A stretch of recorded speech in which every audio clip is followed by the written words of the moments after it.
Proligj Podcast, u mbështet nga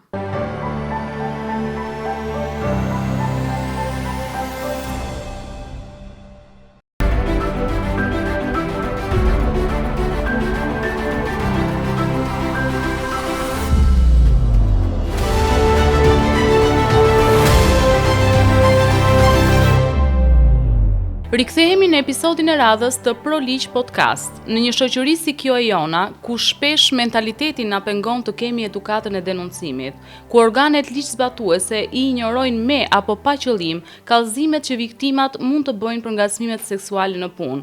Sa të ndërgjegjshëm jemi ne realisht si shoqëri për të identifikuar ngacmimet në vendet e punës. Sa të përhapura janë këto të fundit dhe a është rritur ndërgjegjësimi real për t'i fremnuar dhe për t'i dënuar? Çfarë mund të bëjnë kompanitë për të rritur nivelin e ndërgjegjësimit dhe parandalimit, por jo vetëm, edhe administrata publike? A ka realisht politika dhe mekanizma parandaluese? Për të folur për këtë temë, kemi sot të ftuar eksperten dhe juristen Megi Korbi. Megi, mirë se erdhe. Mirë se u gjeta, faleminderit për ftesën. Faleminderit ti për pranimin e ftesës, është kënaqësi e veçantë. Flasim sot për ngacmimet seksuale në vendin e punës. Si do ta përkufizonit ju ngacmimin seksual në vendin e punës që përbën vepër penale sipas nenit 105 të Kodit Penal? Përpara se ta përkufizojmë shprehimisht se si neni 105 perifrazon këtë vepër penale, paraprakisht edhe për ato që na ndjekin, po dhe duke u bazuar në fakt të perceptimi shoqëror edhe tek qasja nga të gjithë gjetjet që janë bërë në teren, në gjitha studimet në rang kombëtar, në gjitha anketimet, në gjitha hallkat edhe shtresat e shoqërisë në cilën janë marrë informacion qoftë i përgjithshëm, por edhe specifik për këtë fenomen, më duhet të them që është një fenomen i cili nuk klasifikohet, pra nuk mbyllet në kufit e asaj që përcakton ligji. Edhe pse shprehimisht neni 105 e përcakton qartë që me ngacim seksual do të kuptojmë, pra do të përkufizojmë çfarë do lloj ngacmimi seksual, veprim por edhe homoseksual, i cili kryhet pa dëshirën e personit kundrejt cilit kryhet ky veprim, duke shkaktuar te ai ngacmim, molestim, gjendje krim, gjendje të agravuar sa i përket ambientit denigrues, poshtrues, që arrin pasaj në dënime deri në 3 vjet burgim. Në kontekstin e marrëdhënieve të punës, më duhet të them që ka marrë qasje edhe në bazë të mënyrës se si ne e kemi trajtuar si fenomen. Pra, mënyra se si jemi zbutur, apo mënyra se si ne kemi zgjedhur që ta degëzojmë në bazë edhe të kulturave organizative dhe të atyre që operojnë në Shqipëri. Qoftë ky sektori publik, por qoftë edhe sektori privat. Pavarësisht se nuk kemi një ndarje të qartë se ku është më shumë i fokusuar, pra më shumë i drejtuar dhe më shumë i zhvilluar si fenomen, domethënë sa i përket dikasterëve. Kjo edhe në bazë, pra kjo është një gjë që kondicionohet, pra kushtëzohet edhe nga kultura, por edhe nga rrethanat tjera të shoqërisë, që besoj do t'i përmendim pak më vonë, ka nevojë për pak. Realisht nga praktika ose marrë shkas nga denoncimet e bëra, nga ato statistika zyrtare, sa i përhapur është realisht ky si fenomen në tregun e punës në Shqipëri? A paraqiten shifra shqetësuese për sa i takon këtij fenomeni? Ajo që është më tepër e rëndësishme për t'u theksuar pjesës së raportimit është që kemi të bëjmë me një fenomen që është jashtëzakonisht shumë i nënraportuar. Përse themi nënraportuar, e merr këtë natyrë problemi edhe për shkak të mënyrës se si, jo vetëm se si delegohet, por dhe nga mënyra se si pritet dhe si trajtohet rasti në të gjitha instancat përkatëse. Duke mos harruar që nuk është vetëm Kodi Penal ai që e thjeshton faktin e trajtimit, domethënë bazë të ligjit që për hir të së vërtetës i kemi shumë të mira, por edhe Kodi i punës dhe ligji për diskriminimin. Pra në momentin që përballemi me një raportim në ambientin e punës, pra kur ky fenomen ndodh në ambientin e punës, automatikisht hallka e parë, pra zinxhiri i parë që viktima shkon dhe kërkon drejtësi dhe mbështetje është punëdhënësi. Për të kaluar më pas te mënyrën se si precipiton gjëra në organizat, pra në kulturën edhe në kompaninë në cilën personi punon, për të kaluar më pastaj tek pas trajtimit të ngjarjes te mënyra se si eskalon rasti për të kaluar në polici, mënyrën se si bëhet denoncimi, kallëzimi, si kalon çështja në prokurori për të arritur pastaj në hallkën e fundit e cila është gjykata. Qoftë nga ana penale, por për të mos harruar që përveç dënimit penal kemi dhe në varësi të mënyrës se si perifrazohet, pra në çfarë kufish përcaktohet ngjarja, kemi dhe dëmshpërblimin civil, largimin nga puna të personit që e kryen, kthimin përsëri në punë të viktimës etj. etj. Ju thatë që duhet adresohet viktima e ngacmimeve seksuale në punë tek punëdhënësi, por kur ky i fundit është realisht në mënyrë të drejtë për drejtë personi që ka shkaktuar këtë ngacmim seksual. Sa psikologjikisht i aftë është një viktim e këtyre ngacmimeve seksuale në punë, ta çojë përtej këtij mekanizmi, përtej punëdhënësit? Kjo ka disa arsye. Në fakt, jo vetëm kultura organizatës që unë përmenda pak më përpara, edhe në 105 në kodin penal i mëson, domethënë pjesës qartë, të shprehur qartë për marrëdhënien vartëse edhe pror. Në fakt, duke u referuar studimeve ne jetojmë në Shqipëri dhe duhet të flasim për gjitha studimet në fakt që janë bërë në rang kombëtar në Shqipëri edhe për natyrën që operon këtu për këtë fenomen. Është dukuria më shumë e zhvilluar dhe ajo që përballen më shumë të gratë. Madje nga studimet e fundit të bëra nga UNDP-ja, thuaj se në ambientet e punës pra 18.1% e grave, që të jemi qartë, ka përjetuar të paktën një herë ngacmim seksual nga e prorive, që me numra të saktë në shifra i bie 1 në 5 gra, të paktën një herë në jetë gjatë periudhës së punës. Mund të them është kultura organizative në cilën operojnë e prorët, mënyra se si ka ndërtuar rregullat edhe duket pak klishe kjo pjesa e rregullave dhe ndërtimit politikave, edhe në momentin që ti firmos një kontrakt pune me prorin që në bazë të kodit punës edhe të ligjit mund të jetë shumë perfekte, pra është në kufit e asaj klishes që përmenda pak më përpara, por që në realitet ne përballemi me shifra edhe me natyrë fenomeni që nuk përkon me ato që janë të raportuara. Që më duhet të them është edhe pjesa e stepjes që kalon për të bërë hapa mbrapa nga frika në momentin që ti nuk gjen mbështetje në hapin e parë, pra tek punëdhënësi i cili ka për detyrë në bazë të kodit punës të sigurojë marrëdhënie të qarta dhe kufi të shprehur qartësisht, jo vetëm midis e prorit dhe varësit, por edhe në nivel hierarkik të njëjtë, që do të thotë nga raportimet që kemi patur, pavarësisht se ato që bënin fjalë për marrëdhënien e pror-vartës ishin më të shpeshta, jo të rralla ishin rastet e ngacmimeve seksuale nga kolegë që janë në të njëjtin nivel hierarkik me njëri tjetrin. Pra kemi pasur një pa dashur të shprehem kanë pasur një lloj historiku nga e prori tek kolegët, pra ngacmim seksuale në një farë mënyre e shprehur në rrjet. Në një ambient pune, duke krijuar në mënyrë të vazhdueshme ambiente jo thjesht komfort, se komfort është fjalë shumë që e zbut në fakt fenomenin, por denigruese në të gjitha mënyrat se ku arrin poshtërimi i një njeriu në ambientin e punës. Mënyra pasaj se si është reaguar janë qasjet që kemi patur pas shkallës parë ku punojësi nuk ka gjetur pra mbështetjen e duhur në ambientet e punës, përpos gjithë politikave, kemi pasur denigrim edhe eskalim për keq të rasteve edhe kur punojësi ka vazhduar me hallkat e tjera që janë policia, pra kallëzimet në polici, mbështetja e aktorëve që marrin pjesë në një kallëzim fillimisht për të kaluar pasaj tek hetimet.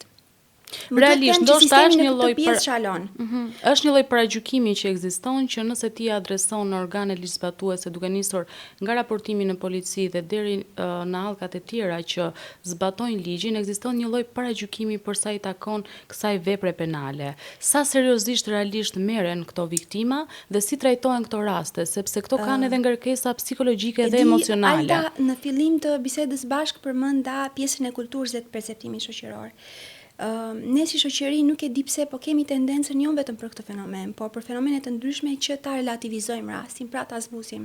Hëse ishte shaka, hëse mos e merr aq rënd për mënyrën se si precipiton eskalimi i bisedës që kalon pastaj nga thjesht një bisedë që në nuanca duket e thjesht, pra një kompliment i thjesht aty për aty, dhe eskalon pastaj në rastet më të rënda. Ajo që duket, shiko, njerëzit duhet të kuptojnë që ngacmimi seksual nuk përkufizohet vetëm në pika strikte sa i përket ligjit. Nuk është e thënë që ti të kesh vetëm ngacmim, domethënë prekje fizike për ta definuar dhe për të patur dyshimin e arsyeshëm se shikoni kemi një ngacmim seksual, janë të shumta mënyrat se si zhvillohet. Fillon që me një kompliment për veshjen që mund të jetë në ditën e parë, po themi, i pranueshëm dhe mosvendosjes së kufive të qartë për të kaluar pastaj në krimin e rrethanave jo komforte në ambientet e zyrëve në departamentet respektivi ku punohet, qoftë në privat, në dikaster, pra në kompani private, qoftë në administratë shtetërore, për të kaluar në mesazhe me natyrë seksuale,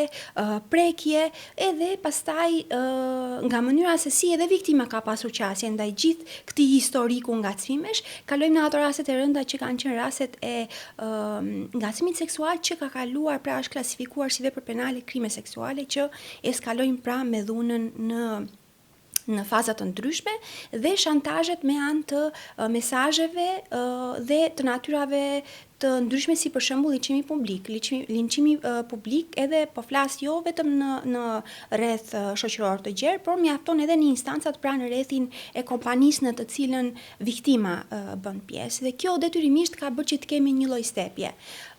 Mënyra se si ne kemi relativizuar si shoqëri bën shpesh herë që natyrat patriarkalisë e shoqërisë tonë të reflektohen edhe në administrat, edhe në personat në cilët më shumë të njerëzit e thjesht, pra që kërkojnë ndihmë edhe trajtim, ta ndeshin më shpeshë këtë pjesë, si për shembull mos trajtimi me profesionalitet nga ana e punojësve të policisë.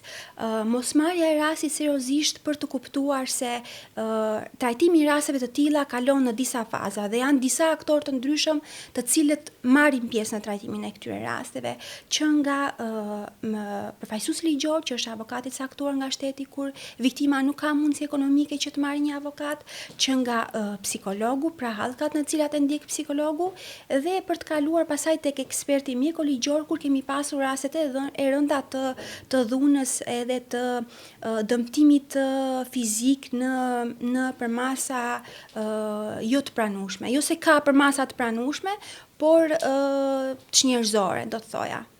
Në këto raste mund të ndodhin rëndom në Shqipëri dhe nuk raportohen sepse ekziston frika e paragjykimit edhe mos marrë seriozisht. Shantazhi në aspektet, pra në raportet familjare të viktimës, stigmatizimi, paragjykimi nga shoqëria, nuk duhet të harrojmë të përmendim që roli, domethënë pjesa e vështirësive ekonomike përbën një faktor shumë të rëndësishëm edhe të mënyrës se si viktima vetë qaset ndaj problemit që ka, për atë se çfarë do të përballet. Pra mosgjetja e një mundësie të re punësimi dhe të gjitha kushtet ekonomike të cilat ajo ka, domethënë si barë në veten e saj, bën që të mundohet ta trajtojë dhe ta zgjidh problemin personalisht, që është një nga gabimet më të rënda dhe është ai që në fakt bën atë kalimin nga ngacmime dhe molestime që duken shumë të vogla në pamje të parë, kalojmë në ato që janë me pasoja për jetën. Le ta themi që ka me pasoja për jetën. Që është fatkeqësi e madhe. Po, fizike dhe psikologjike. Në rastet më të rënda janë traumat, nëse traumat fizike mund të kurohen në ndonjë moment, traumat psikologjike janë traumat më të rënda. Realisht, një viktim e ngacmimeve seksuale në punë, si mund ta identifikoj kur gjendet përballë një ngacmimi seksual?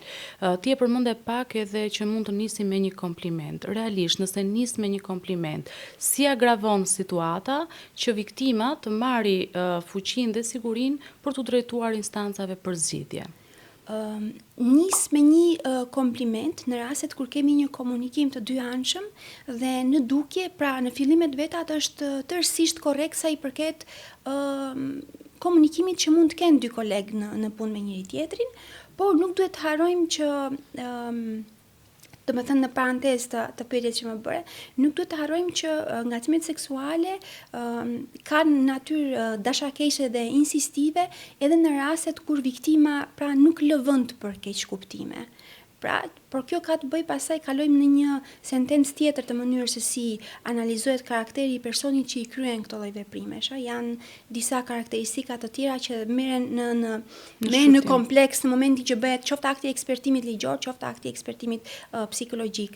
Nuk kërkon detyrimisht që ti të jesh një njohës perfekt apo ekspert i ligjit, edhe karakteristikat pra që ligji bën që këto lloj veprimesh pra të bëjnë atë pra të klasifikojnë ato në vepër penale. Kjo fillon, siç e thash pak më përpara, me një kompliment të thjesht, por dhe me kushtëzimin e natyrës së punës. Kur them kushtëzimin e natyrës së punës, ka të bëjë me pozicionin në cilin ti je i vendosur si punonjës, që do të thotë ngacmimi seksual i eprojt apo i kolegut kushtëzon promovimin tënd dhe rritjen tënd në detyrë të rësisht të merituar dhe me meritokraci për arsye të qëllimeve seksuale. Pra kjo është një nga rastet më të shpeshta.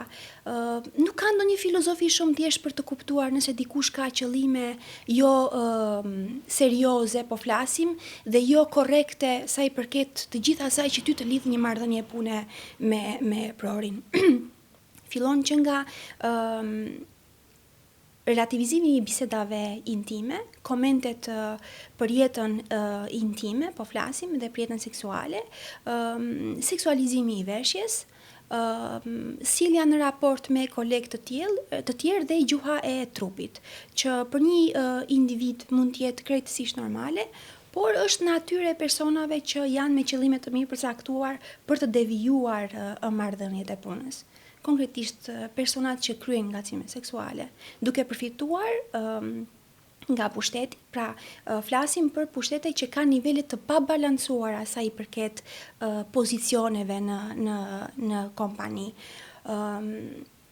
Ku është më shumë e dukshme, sepse kjo lidhet shumë me faktin se si të dallohen aty për aty dhe kur bëhen përsëritse. Duhet të theksojmë që duhet të jenë në mënyrë të përsëritur, por që fillojnë gradualisht duke u rritur pjesa e ngacmimit.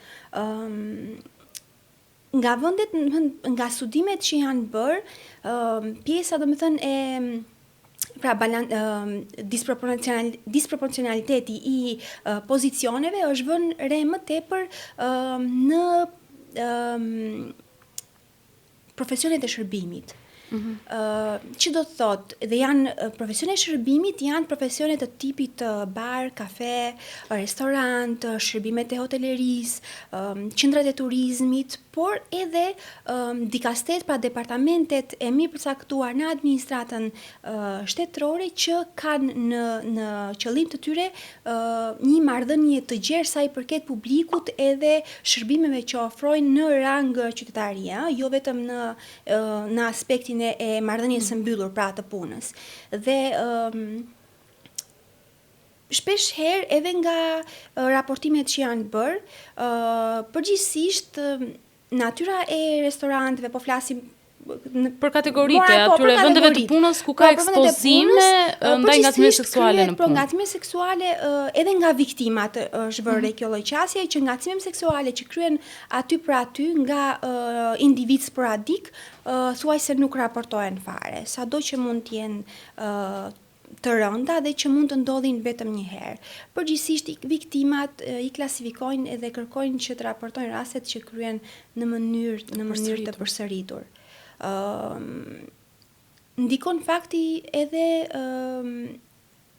natyra, por edhe rrethanat e shërbimit në cilin dohet. Ndoshta edhe kategoria e punëdhënësve shqiptar, pa dashur t'i përgjykojmë, por janë natyra të tilla njerëzore, të cilët krahas pushtetit që kanë, përpiqen gjithmonë që ta abuzojnë me këtë pushtet dhe ta orientojnë drejt këtij qëllimi.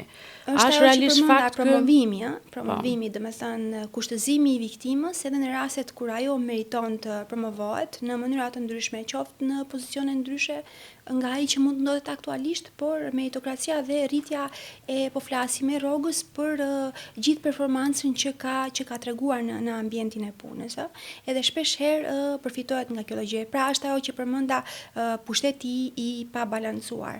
Por më duhet flasim në marrëdhënie hierarkie që janë edhe të prekshme për syrin e publikut, janë pak më shumë publike edhe më të survejuara thjesht. Dhe kur them thjesht, pra lehtësisht të aksesueshme për çdo që edhe nuk është pjesë e asaj organizate, sepse nëse do të flasim për organizata të cilat kanë një lloj, do të thoja, mbylljeje, mënyrën se si janë shumë strikt ndaj syrit të publikut, kemi shumë më të vështirë për të identifikuar. Një rast tjetër që mund të them, pra një dukuri tjetër që mund të përmend, që nuk mund të them që ka qenë surprizuese, ka qenë e pritshme, është rasti i shtimit të raportimeve nga punonjës të call centerave. Kemi në masë deklarime pra kallëzime nga punonjës të call centerave. Në gati në proporcion, pra në peshore të njëjtë në përqindje me të gjitha ato që përmenda, pra pjesën e shërbimeve që është e pritshme që mund të ndodhin, sepse shërbimet tilla ofrojnë turist, njerëz të cilët vinë në periudha të caktuara të mbyllura. Nuk duhet të harrojmë që një trend tjetër që e thekson pjesën e raportimeve është natyra e qyteteve dhe mënyra e zhvillimit, qytet turistike dhe qasja po flasim jo në vendin e punës, pra nga element që janë sporadik, pra për periudha të caktuara, qoftë 10 ditore, qoftë 2 javore, por që kanë qenë në mënyrë të përsëritura. Më duhet gjithashtu të them një rast tjetër që jemi përballur për herë të parë vitin e kaluar në qytetin e Durrësit kemi patur shtim të rasteve të emigrantëve që janë tranzit me periudha të caktuara në vendin tonë dhe përgjithsisht janë pranë në këto lloj qytetesh që turizmi është i shtuar dhe kemi pasur ngacmime seksuale që kanë qenë që në momentin e parë, pra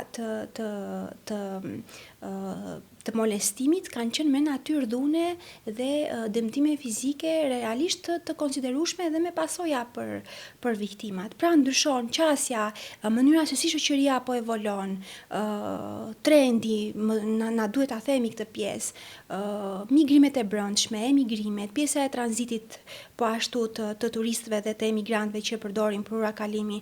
Shumë shtete bëjnë që të jenë precedent të këtyre veprave. Miki, duke nisur nga eksperienca jote personale, cili është rasti që ty të ka ngelur në mendje për një kohë të gjatë, që ke trajtuar për sa i takon ngacmimeve seksuale në punë, që ti do ta klasifikoje si ekstremisht të rëndë?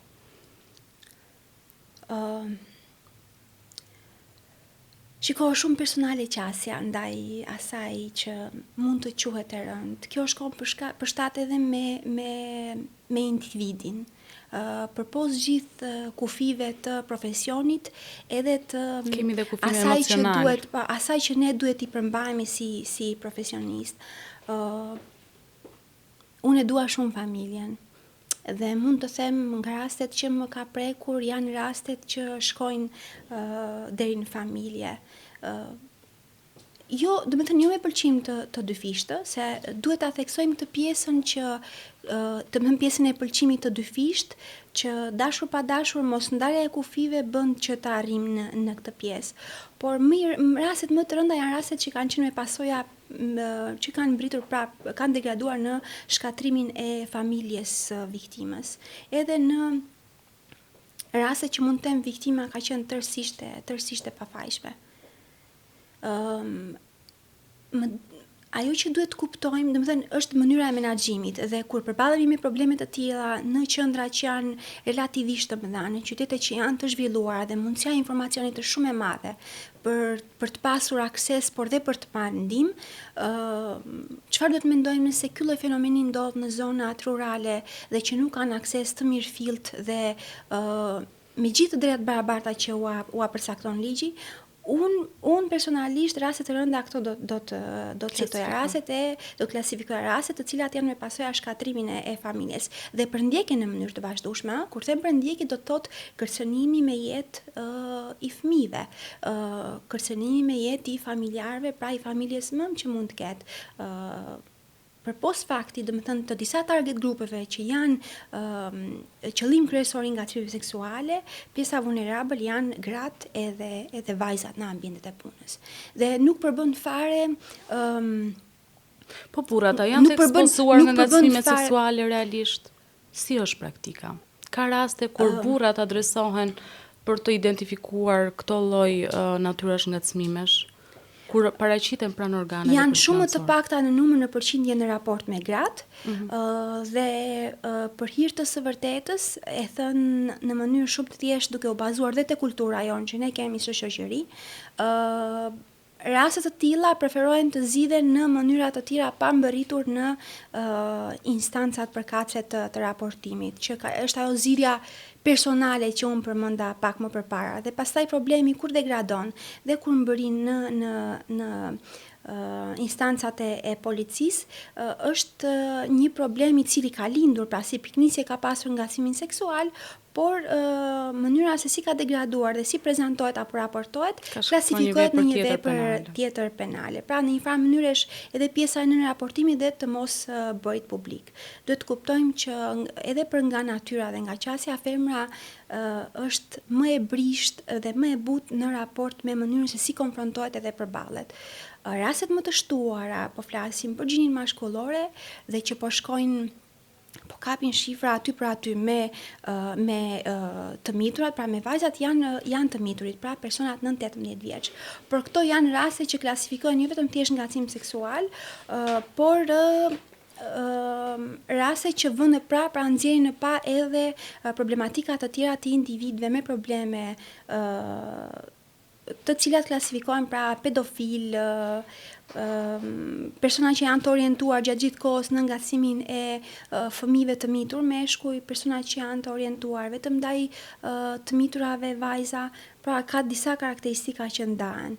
Por jo, nuk janë aq shumë thuhet, të paktën në raportimet, pra në zë dhe jo të bëra me shifra publike, pra zyrtare, thuhet që janë të shumta në numër, por për arsye të stigmatizimit dhe të kulturës që ne kemi shoqëri janë raste që nuk raportohen. Pra zgjidhen gjatë gjithë kohës zgjidhen në mënyrë personale. Megi, a mendon ti se qasja e bizneseve është në përmirësim për të ardhur në ndihmë sa më shumë këtyre rasteve dhe për të marrë masa parandaluese? Për shembull, një psikolog në një kompani do të bënte shumë punë dhe do të zgjidhte shumë punë për sa i takon parandalimit të këtyre ngacmimeve seksuale. A jemi edukuar ne si shoqëri për këtë apo ende nuk jemi gati? Ne nuk e njohim si koncept psikologun. Nëse do të flisnim për organizata kulturore, pra po flasim mënyrën se si organizatat private, po them kompanit, janë të skeduluara, pra në hierarkinë e tyre. Nuk e njohim fare si koncept psikologun në ambientet e punës, që detyrimisht do të jetë me ligj. Ne mjaftohemi në rastet kur bëhet e detyrueshme edhe në bazë të konventave që kemi ratifikuar dhe të ligjeve që i kemi shumë të mira formalisht, pra në letër, por që realisht fenomenit na jep qasën, na tregon që kemi një natyrë komplet të kundërtën, pra në 360 gradë të kundërtën e problemit që hasim në përditshmëri. Ne nuk do thoja që është bërë një punë e mirë sa i përket trajnimeve që zgjedhin shumë kompani të bëjnë në periudha pra sporadike, shumë të shkurtra, por që në të vërtetë janë shumë efektive në atë çfarë mësojnë, por jo në atë çfarë praktikojnë. Që do thotë ngelet aty për aty në letër dhe në një ditë apo 2 ditë trajnim apo një javë trajnim që bëjmë përgjithsisht organizatat që janë të orientuara në aspektin e mbrojtjes së të drejtave të grave. Kemi shumë probleme edhe për faktin sepse divizimi sjell në mungesën e të gjithë këtyre hallkave të tjera, që një ndër to tham që është edhe psikologu. Ne për hir të së vërtetës ne kemi probleme jashtëzakonisht rënda në instancat që njihet ligjërisht, instancat shtetërore, që njihet ligjërisht prezenca dhe është me ligj e detyrueshme prezenca e psikologut, po themi në komisariatet e policisë. Nuk janë të pakta rastet që kemi mungesa të jashtëzakonshme. Pra punën e psikologut më përsipër ta bëj ose oficeri i policisë gjyqësore ose një punonjës tjetër i policisë që nuk ka tagrin dhe nuk ka formimin e duhur për të kryer këtë lloj investigimi, që fillon pra që nga marrja në pyetje e viktimës. Në momentin që ne jemi të cënuar në instanca që duhet pra në bazë të ligjit duhet ta kishim të përqafuar me vite të tëra përpara, në instancat private pasaj në kompanitë private lë jashtëzakonisht shumë për të dëshiruar. Zgjidhja më e shpejtë që vihet re dhe më e shpeshtë është pronari duke mos dashur, po flasim për për post faktit për të mos denigruar dhe për të mos legjitimuar një natyrë të tillë problemi pra për sytë të jashtëmve, zgjedh që ta mbyll aty për aty, ose duke mbrojtur autorin, ose duke përjashtuar, pra duke pushuar viktimën nga puna, ose në rastet shumë të rënda që viktima përveç se bie pranon që në një farë mënyre ta mbyll aty për aty problemin, të kemi raste pra ulje të punojësve në detyrë, pra një lloj ndëshkimi. Pra ne kemi një mentalitet nxitës. Kemi mentalitet nxitës, pra ta zbusim rastin edhe për mënyrën e keqkuptimit, pa përcaktuar qatë se nuk. Pra mjafton thjesht një dyshim i arsyeshëm, nuk ka nevojë që e gjithë barra e provës për të provuar ngacmimin seksual ti takoj viktimës. E rëndësishme është që të ketë arsye të qëndrueshme siç janë provat, qoftë një dokumentim mesazhi, qoftë foto, qoftë natyra, pra karakteristika të caktuara që ka natyra e punës që po bën dhe devijimi i tyre pra në natyra të tjera që nuk përkojnë me vodinë e punës dhe janë krejtësisht të mjaftueshme që të ketë një indicje të mjaftueshme për të vijuar, për ta referuar dhe për ta ndjekur rastin. Sepse mund të kesh individ, pra po themi e pror që aty për aty mundohen që ta ulin, pra ti ulin tonet e problemit, por kemi pas numërojnë me gishta, do thoja, raste e prosh të cilët kanë zgjedhur që ta hetojnë rastin në fshehtësi dhe kanë pasur një reagim jashtëzakonisht të mirë në raport me atë që është dukur si e pabesueshme në fillim për viktimën, për gjithë atë çfarë ka referuar për palën ngacmuese. Megi, cila do ishte një thirrje jote e fundit, ndërgjegjësuese, për të gjithë ata që na dëgjojnë, sidomos për gjinin ton, për të gjitha ato gra që ndjejnë se janë të ngacmuara seksualisht në vendin e punës. Cila do ishte thirrja jote personale për sa i takon këtyre rasteve? Unë do ta nisja thirrjen nga përcaktimi i problemit. Është lehtësisht i konstatueshëm problemi në momentin që një grua kupton se nuk po respektohen kufit. Pra nuk do shumë filozofi për të kuptuar që dikush ka qëllime jo të mira në raport me ty nëse nuk ka të bëjë me atë për cilën ju jeni duke punuar bashk. Kështu që do doja për gratë dhe për vajzat të ishin pak më strikte në përcaktimin e kufive, për sa i përket gjinisë mashkullore, sepse mënyra se si trendi ka evoluar bën që thash që ne jemi shoqëri ende shoqëri patriarkaliste dhe mendojmë se kemi të drejta edhe kur nuk kemi të drejta. Kjo bën që të tejkalohet kufiri pa më të voglin problem, edhe kur viktima nuk ka faj. Përcaktimi i kufive bën që të kemi që në momentin e parë një për kufizim të qartë të situatës që nuk duket aq premtuese nëse nuk bëhet fjalë për marrëdhënie pune. Kështu që kjo është e para, domethënë në momentin e parë që viktima është pa syresh, pra pa një ndihmë, pa një mbështetje apo pa një koleg të tretë. Më duhet të them që më duhet ta theksoj që kemi një qasje për mirë të personave të tretë. Nëse deri pak përpara vitesh, ky lloj problemi ngelte aty për aty midis dy personave, dhe edhe nëse kishin persona të tretë, të cilët ishin në dijeni të këtij problemi, zgjidhin që të bënin hapa mbrapa, pra regreze të mos përfshiheshin, sot për hir të së vërtetës kemi një qasje shumë të mirë kulturore të individëve të tretë që zgjedhin të jenë në krah të personit të dëmtuar. Dhe bëhet fjalë, po flasim për rrjete shoqërore punëtor, por edhe rreth kolegësh.